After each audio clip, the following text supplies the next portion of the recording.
In digital Marathi, जनतेच्या हक्काचं व्यासपीठ।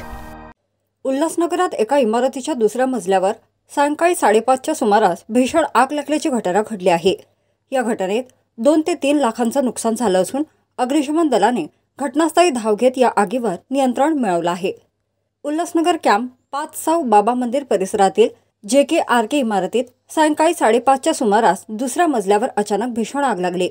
ही आग एसीच्या शॉर्ट सर्किटमुळे लागल्याची माहिती समोर आली आहे। या इमारतीत ॲडव्होकेट हरेश हेमनानी यांचे ऑफिस आहे। या ऑफिसात कामासंदर्भात कागदपत्र तसेच कम्प्युटर असून आगीत जळून खाक झाले आहे।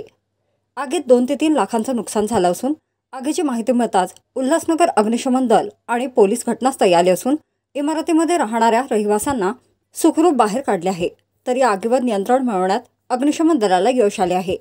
तर या घटनेत सुदैवाने कुठलीही जीवितहानी झालेली नाही। आपके यहाँ पर कुछ आग लगने की घटना हुई थी, आपका शॉप कहाँ पर है और क्या हुआ? हमारा शॉप साईं बाबा मंदिर के सामने एक्सिस बैंक के पीछे JKRK पे सेकंड फ्लोर पे ऑफिस है हमारी। क्या चीज के ऑफिस की? हमारा वकील का ऑफिस है। ओके, तो वहाँ पर क्या हुआ? वहाँ पे सुनने में आया, मैं लंच पे गया था तो मुझे फोन आई कि आपके उधर ऊपर टेरेस पे AC में कुछ आग लगी है। तो अभी क्या सिचुएशन है? अभी ऑफिस तो थोड़ा जल गया है, कोई बात नहीं है। कितना नुकसान हुआ होगा? नुकसान 2-3 लाख का हुआ होगा, क्योंकि हमारे पास तो खाली पेपर्स है और कुछ है नहीं। 2-3 कंप्यूटर्स है, एक PC है।